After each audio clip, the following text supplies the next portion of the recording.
interests and values. Secretary Austin and Minister Chernykova also discussed a broad range of bilateral and regional issues to include Ukraine security assistance and condemned Russia's brutal war of choice in Ukraine. The two leaders also saluted the 30-year anniversary of the Czech Republic's state partnership program with both the Texas National Guard and the Nebraska National Guard. A readout of today's bilateral meeting will be posted on defense.gov. Separately, Secretary Austin also spoke by phone today with Ukrainian Minister of Defense Oleksiy Reznikov to discuss priorities ahead of this week's virtual Ukraine Defense Contact Group meeting, which is scheduled for Thursday.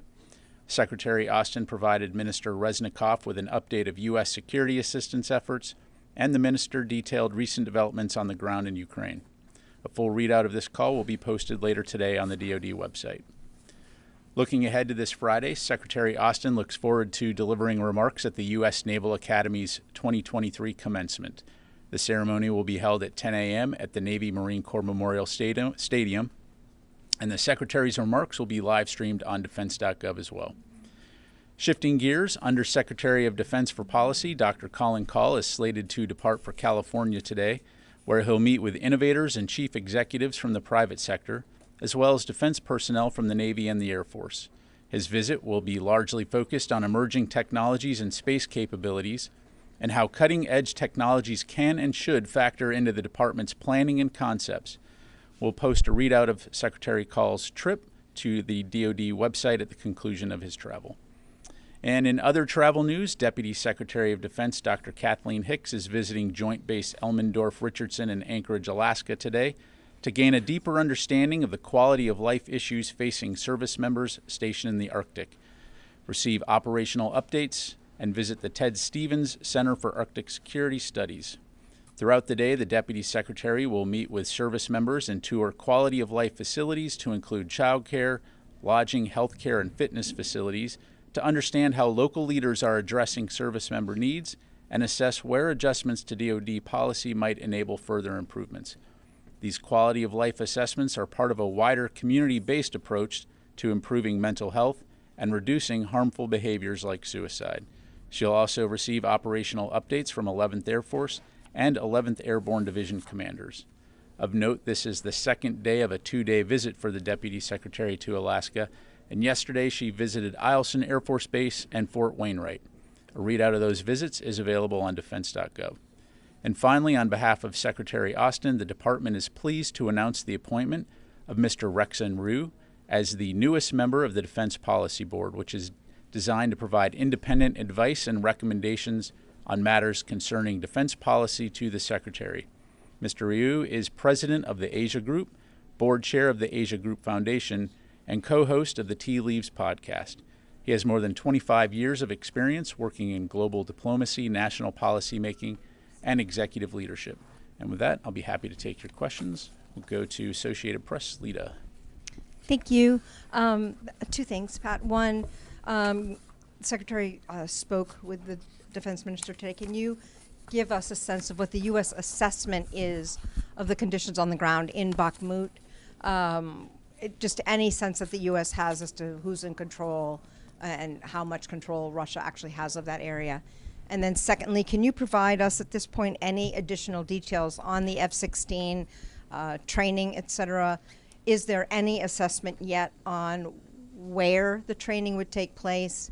Would it be on a U.S. base? And would the U.S. have to provide any, I guess, additional assets or anything anywhere for that? If you could just fill us in on any details at all on some of that. Okay. Thanks, Lita. So in terms of Bakhmut, obviously we'll let the Ukrainians speak to the specifics of their operations and the particular situation on the ground, which I will note does remain very dynamic. I will say that even if Russia has taken ground in Bakhmut, we do not assess that it is a strategic gain and that Russian forces have paid an incredibly high price in terms of lives and capability. Meanwhile, our assessment is that Ukraine's defenses in the areas surrounding Bakhmut remain very strong. In terms of the F-16s, what I can tell you is that training will take place outside of Ukraine at sites in Europe. But in terms of more details, in terms of when that training will begin, how those jets will be provided, who will provide them, we're continuing to work with our international partners on that front, and we'll definitely keep you updated. But do you have a sense, I'm sorry, do you have a sense whether the U.S. will be at least be providing some training assets, whether it's simulators or anything, and is it likely to be on sort of one of the bases where the U.S. is already routinely doing training? Again, we're working through those details with our partners, and we'll provide them once we have more available. I don't have more to provide today. We go to Laura and then Jen. Thank you. Just following up on both of Lita's questions. Thank you. Thank you. On Bakhmut, can you confirm for us that Russia has taken the city? You sort of kind of skirted around that point. And then I have a second question on F-16s. Again, I don't want to get into an operational update about Ukraine here from the podium, other than to say we do know that Russia does hold a significant amount of territory in and around Bakhmut, but we also assess that the Ukrainians are continuing to fight in the vicinity of Bakhmut as well. And then on the F-16s, just want to try to pull the thread a little bit here, because obviously the U.S. would have to green light any transfer of aircraft. So can you say anything about what would be the U.S. role in any kind of training or transfer of aircraft writ large for this kind of program? Yeah, so again, Laura, we're working through those details. As you heard the president say, the United States will participate in terms of supporting an international coalition to help train Ukrainian pilots on the F-16. But in terms of who's specifically is going to provide that training, where it's going to be provided, and how many aircraft ultimately will be delivered to Ukraine, those are all details that are being worked out. Again, in terms of general location, this training will be conducted in Europe, and we'll have more details in the days ahead. Thanks. Thank you. Jen? General Ryder, can you explain what changed that the Secretary has recommended that F-16s be provided to Ukraine? We'd been told for months, really, that it was not on the table. What changed? Yeah, so kind of taking a step back, again, as you know, the United States has been very focused on ensuring that Ukraine has what they need to be successful on the battlefield today, right? If they are not successful in their counteroffensive, then everything else is largely a moot point. And so to date, we have given them, alongside our international allies and partners, an incredible amount of combat capability, help them build their combat power. That said, we've said all along that we are committed to supporting Ukraine for as long as it takes, both in the near term and in the long term. At the last Ukraine Defense Contact Group in April, and then shortly afterwards, Secretary Austin had received several requests from countries seeking U.S. permission to train Ukrainians on the F-16. So he subsequently took that matter, introduced it into our National Security Council policy process as part of a conversation about how we support Ukraine in the mid to long term in terms of their defense needs. And there was unanimous agreement that this was something that we should and need to support. So prior to the G7, Secretary Austin made the recommendation to proceed with approving allies to train the Ukrainians and transfer that capability. But is it fair to say that these weapons will be ready for future operations, but not part of the counteroffensive? Are they going to be trained up in time for this counteroffensive? Yeah, so F-16s for Ukraine is about the long-term commitment to Ukraine. These F-16s will not be relevant to the upcoming counteroffensive. Separately, last question. There are new satellite images showing new progress being made at an underground facility in the center of Iran near Natanz. It's a deeper facility. Supposedly, the images show that it wouldn't be accessible to U.S. conventional weapons. What do you plan to do to stop Iran from using this facility and creating a place where they can enrich uranium to weapons grade? Yeah, thanks, Jennifer. So from a DoD standpoint, I don't have any specifics to provide other than to say that, as you well know, the United States has taken a whole-of-government approach when it comes to addressing Iran and its nuclear program. And so from a DoD standpoint, we'll continue to work very closely with the interagency to make sure that we're supporting those efforts, which are very focused on the diplomatic front, as you know. And so I'll just leave it at that. Thank you. Is it accurate to say that militarily you could not stop them from using this facility? Yeah, I'm not going to get into hypotheticals or talk about specific capabilities that we may or may not have. Okay, one last more on the F-16. So you do not expect the F-16s to arrive this year? Again, we're working through the details. I'm not going to get into timelines right now. We would hope that we will be able to start the training within weeks or months in the relatively near term. In terms of deliveries, again, we'll keep you updated on that front. But we're going to work closely with our allies and our partners on ensuring that the Ukrainian pilots are trained on the F-16, and then at some point in time, we'll be able to have the actual aircraft. But as far as this year, you can't say at this point whether? I don't want to put a timeline on it. I don't want to give you bad info. So again, we're working through those right now. All right. Thanks. Okay, we go to Oren.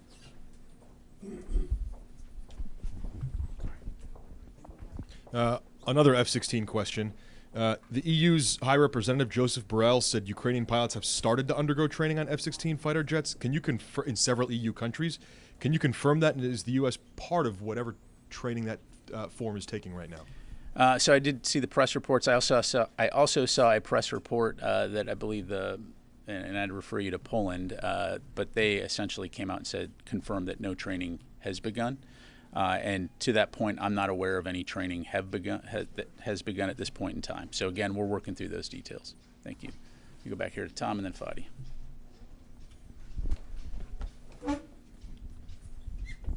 Thanks, General. I have a question on Secretary Hicks's trip to Alaska. I'm curious from a broader perspective how it's determined the timing of these trips. She's in Alaska to survey and study living conditions, including the high rate of suicide up there. She's going in May when the weather is great and when many servicemen and women take the opportunity to go and take advantage of Alaska's natural resources. Why does she not go into wintertime when it's actually more bleak, when the rate of suicide in Alaska bases is higher, and she might get a more thorough opinion of living conditions? Thanks. Yeah, thanks, Tom. So I think it's important, first of all, to look at this holistically. The Deputy Secretary obviously conducts a lot of travel, and in terms of the timing of this visit, this was a good time for her to go and do that. But I would highlight to you that she's not the only senior DoD leader to visit Alaska. There's been a wide variety of senior leaders, to include on the Army and Air Force side, to go there to meet with base officials and to meet with families. We're obviously taking this very, very seriously. Thank you. And let me go to Fadi, and then I'll come back to Qasim. Thank you. Thank you, General. I have a question on Bakhmut and one on the situation in Belgorod. So on Bakhmut, I believe you basically said Russia did not gain any strategic outcome from Bakhmut. However, the Ukrainians tried to defend it for almost a year, suffered major losses in equipment and units, to include elite units. From the DoD perspective, which is providing weapons and advice and training to the Ukrainians, did it make sense to defend Bakhmut at this cost? And you think the losses suffered by the Ukrainians will have an impact on their ability to launch the counteroffensive, the so-called counteroffensive? Yeah, thanks, Fadi. So a couple of things there. First of all, in terms of whether or not it was the right decision for Ukraine to commit the resources that they have in Bakhmut, that's clearly a decision for them to make. It's their sovereign territory, and only they can decide how much and where to commit. What I mean in terms of lack of strategic gain for Russia, if you go back to the beginning of this campaign in terms of what were the Russian strategic objectives as it relates to Ukraine, to essentially eliminate Ukraine as a state, as a country. They have committed tens of thousands of forces into this area to fight the Ukrainians, and it's taken how many months for them to gain the ground that they have. So clearly, again, while they may hold a significant amount of territory in that area, the question is to what end, to what strategic gain? And again, we would assess not much at this point. So hopefully that answers your question. losses suffered by Ukrainian and whether it will have any impact on the ability to launch this counteroffensive, so-called counteroffensive? You know, look, as I mentioned before, we have been working very closely with our allies and partners to help Ukraine build up its combat power. They have 9 mechanized armor brigades that we provided. They have significant air defense capability. The entire world has come together to ensure that they have ammunition, and importantly, we're also providing training, and we're working very closely with them on sustainment and logistics aspects. So as they prepare to conduct counteroffensive operations, they have got a very strong hand, and we're very confident that they have the combat capability that they'll need. And so again, our focus now is going to continue to be on providing them with the security assistance required to sustain their fight and defend their country. And if I may, on Belgorod, footage circulating on social media accounts about the units that attacked Belgorod showed what it seems to be some Western and American provided vehicles or weapons, to include Humvees and at least one Max Pro MRAP. Is the DoD confident that none of the weapons provided to Ukraine were used on Russian territory? Yeah, so we've seen those reports, something that we obviously continue to monitor very closely. I will say that we can confirm that the U.S. government has not approved any third-party transfers of equipment to paramilitary organizations outside the Ukrainian armed forces, nor has the Ukrainian government requested any such transfer. So again, something we'll keep a close eye on. Thank you. Let me go to Qasim. General, I will follow up on that. So if you haven't authorized the Ukrainian military to give the U.S. provided armored vehicles to the groups associated with the military, then does that mean that there were some diversions of some of the equipment provided by the United States and found their ways into the hands of paramilitary groups that went into the Russian territories? And what's going to be the U.S. response if these footages are authentic? Yeah, thanks, Qasim. So a couple of hypothetical questions there, right? Again, it's something that we're keeping a close eye on. As you know, the United States has communicated regularly with Ukraine that the security assistance that we're providing them is for them to use inside Ukraine as part of their efforts to defend their country and their sovereignty. I would tell you that when you see imagery like that, again, something we'll look into. I don't know if it's true or not in terms of the veracity of that imagery. I mean, you recall yesterday there were some bogus images of reported alleged explosions at the Pentagon. So, all of us, both within the DoD and I'm sure in the journalistic community, have to take a look at these things and make sure we get the facts before we make assumptions. Like I said, at this point in time, we have not authorized any transfer of equipment. They have not asked for transfer of equipment to so-called paramilitary organizations. And we've put in place some very strict protocols in terms of end-use monitoring and have had good success working with our Ukrainian partners toward that end. So again, we'll keep an eye on it and just leave it there. Also, with respect to the defense cooperation agreement with Papua New Guinea, would you say that with this agreement, the doors of Papua New Guinea is closed to China now? I'd have to have Papua New Guinea speak for themselves in terms of their diplomatic relationship with China. Thank you. All right, time for a few more. Let me go over here and then there. Yep. Thank you, General. I work for German Die Welt. May I ask you to elaborate a bit more on the F-16? You said that is more long-term. So are we seeing actually kind of a new chapter, the post-war planning? And if you could elaborate on that, thank you. Sure. Thanks for the question. So no, I wouldn't necessarily, broadly speaking, bill it as a new chapter. We've said all along that we will work to support Ukraine's long-term defense and security as it relates to deterring future aggression.